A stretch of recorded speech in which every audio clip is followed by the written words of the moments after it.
Di dalam kitab Wahyul Qalam diceritakan cerita zaman dulu. Cerita ada seorang yang namanya Abu Sayyad. Dia sempat bangkrut, sudah nggak punya apa-apa. Istrinya menangis, anaknya menangis di rumah. Dia seorang nelayan. Akhirnya dia berangkat ke seorang guru.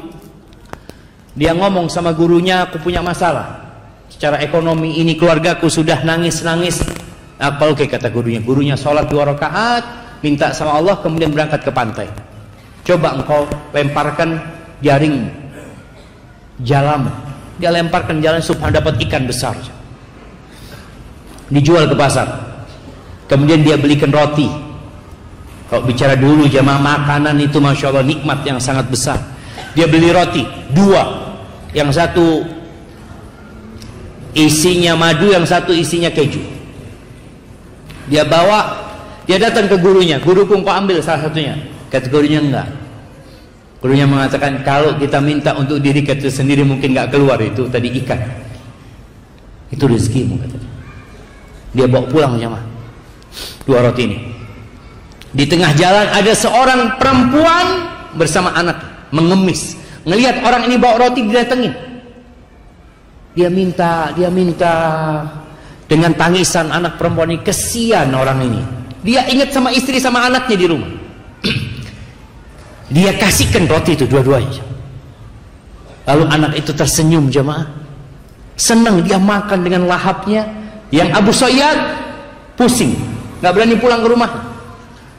Dia akhirnya berangkat ke pasar. Mungkin ada yang bisa dia kerjakan, berusaha. Ketika dia jalan di pasar, tahu-tahu ada yang manggil-manggil. Man yadulluni ala Abi Sayyad. Siapa yang ngasih tahu aku Abu Sayyad, katanya. Abu Sayyad, kata dia. Kata orang-orang yang pasar, itu yang jalan tuh, kata dia. Dipanggillah Abu Sayyad, kata dia. Ada apa engkau, kata dia. Dia cerita, aku punya utang sama bapak 30.000 dirham. Masya Allah, 30.000 dirham itu kira-kira 3.000 dinar. Ya bisa buat beli kambing 3.000 ekor. Kalau antum nggak kebayang tuh, 3.000 ekor kambing. Dikasih duitnya, dia ahli waris bapaknya sudah, dia terima duit itu, masya Allah, hidupnya makmur jemaah. Dia suka rajin sodakoh, sekali sodakoh 1.000 dirham dia jadi orang kaya Abu Sayyad itu. Subhanallah, tahu-tahu dia cerita, aku tertidur mimpi seakan-akan kiamat terjadi. Dipanggil Abu Sayyad, hadiri penimbangan amalan. Karena nanti akan ditimbang amalan tadi. Ketika ditimbang amalannya, timbangan pada hari kiamat itu jamaah ada 2 daunnya. Satu timbangan kebaikan, satu isinya dosa-dosa. Allah mengatakan fa amma man thaqulat mawazinuhu fa huwa fi 'ishatir radiyah. Yang berat timbangan kebaikannya, maka dia akan berada di kehidupan yang baik. Ketika ditimbang itu lebih berat dosa-dosanya Abu Sayyad. Ketika dia seperti itu, protes Abu Sayyad, "Aina shadaqati?" Mana sedekah-sedekahku, kata dia. Kan dia orang kaya-kaya yang rajin sedekah jemaah. Oh iya, sedekahmu, datangkan sedekahnya. Datangkan 1.000 dirham, taruh di sana seperti kapas, ditaruh nggak bergerak. Datangkan 1.000 dirham. Kenapa? Di setiap dirham yang dia sedekahkan, fihi syahwatun nafas, ada syahwat nafs. Syahwat kepingin sedekah. Aku kepingin sedekah, aku senang sedekah, aku suka membantu orang lain. Aina Allah?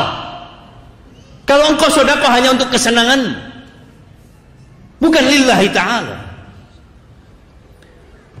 Ketika melihat itu Abu Sayyad lemas jemaah. Lalu dikatakan, innaka la tudzlamul yaum. Kau enggak akan dizalimi hari ini.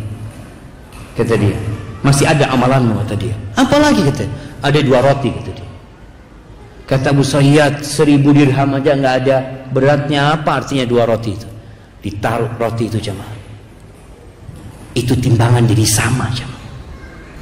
Dia lihat, ya Allah, kata dia. Bayangkan, sedekah yang sedikit, tapi ketika ikhlas lillahi ta'ala, yang gak ada syahwatun nafs sama sekali di situ, jadi berat.